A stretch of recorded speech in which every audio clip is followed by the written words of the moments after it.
அனைவருக்கும் வணக்கம்.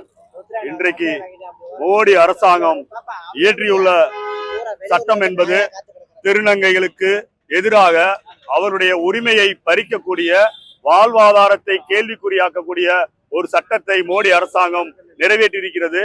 பொதுவாகவே மோடி அரசாங்கம் இதுவரை இயற்றிய அனைத்து சட்டங்களுமே ஏற்கனவே அவரவர்களுக்கு வழங்கப்பட்ட உரிமைகளையும் பறித்து அவர்களுடைய வாழ்வாதாரத்தை கேள்விக்குறியாக்கக்கூடிய பல சட்டத்தை தொடர்ச்சியாக நிறைவேற்றி வருகிறார்கள்.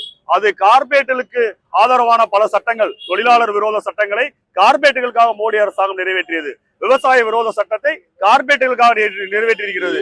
இவர்கள் திருநங்கைகளை பொறுத்தளவிற்கு அவர்கள் சனாதானத்தை, பிற்போக்குத்தனத்தை உயர்த்தி பிடிப்பதற்காக அவர்கள் காலம் காலமாக பெற்று வந்த உரிமைகளை கூட இன்றைக்கு கேள்விக்குறியாக்கக்கூடிய வகையிலே சட்டத்தை இயற்றியிருக்கிறார்கள். அவருடைய அடையாளம் என்பது அதிகாரிகளால் நிர்ணயிக்கப்பட வேண்டும். சுய நிர்ணயம் என்பது ஏற்கனவே இருந்து வந்தது. இன்றைக்கு அதிகாரிகளை பார்த்துதான் அதை நிர்ணயிக்கப்பட வேண்டும் என்று சொல்லியிருக்கிறார்கள். இந்த சட்டத்திலே நாங்கள் கேட்கிறோம், அவர்களுக்கான சம வேலை வாய்ப்பு இல்லை, கல்வி இல்லை, ஒரு சம உரிமை என்பது இல்லை, அவங்களுடைய மனித உரிமை கூட இன்றைக்கு கேள்விக்குறியாக்கப்பட்டிருக்கிறது. அதற்கெல்லாம் இந்த சட்டத்திலே வழிவகை இல்லை. தனியார் மயம் நிறைய இன்னைக்கு தனியார் மயம் ஆயிடுச்சு.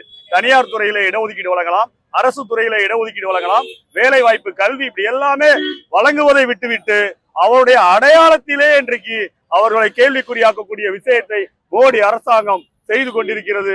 வேதனையான விஷயம். எப்படி தொழிலாளர்கள் ஒரே அடியில் நின்று போராடி தங்களுடைய உரிமையை நிலைநாட்ட போராடுகிறார்களோ, விவசாயிகள் ஒற்றை புள்ளி நின்று போராடி மோடியை பின்வாங்க வைத்தார்களோ, அதை போல விளிம்பு நிலையில் இருக்கக்கூடிய சாதாரண மக்களையும் அன்றாட வாழ்க்கையை கேள்விக்குறியாக நடத்தி கொண்டிருக்கின்ற இவர்களை போன்றவர்களுடைய கூட இன்றைக்கு கேள்விக்குறியாக்கக்கூடிய அந்த சட்டத்தை நிறைவேற்றிய மோடி அரசாங்கத்தை வன்மையாக கண்டிப்பதோடு இவர்கள் அனைவரும் ஒற்றை புள்ளி நின்று விடாப்படியாக போராடினால்தான் தங்களது கோரிக்கை நிறைவேறும் என்பதை இந்த நேரத்திலே தெரிவித்துக் கொண்டு, ஒரு நாட்டிலே வேறுபாடுகள் இருக்கலாம், பாகுபாடுகள் இருக்கக்கூடாது. ஒரு அரசாங்கம் சட்டத்தின் மூலமாக பாகுபாடுகளை உயர்த்தி பிடிக்கின்ற அரசாங்கம் ஒரு குடிமை சமூகமாக இருக்க முடியாது, குற்றவியல் சமூகமாகத்தான் இருக்க முடியும். இந்த தேசத்தினுடைய மிகப்பெரிய ஆபத்து சாதிய பாகுபாடு, பொருளாதார பாகுபாடு, பாலின பாகுபாடு. இப்படிப்பட்ட பாகுபாடுகளை ஒரு அரசாங்கமே உயர்த்தி பிடிப்பது ஒரு தேசத்திற்கு ஆபத்தான விஷயமாகும்.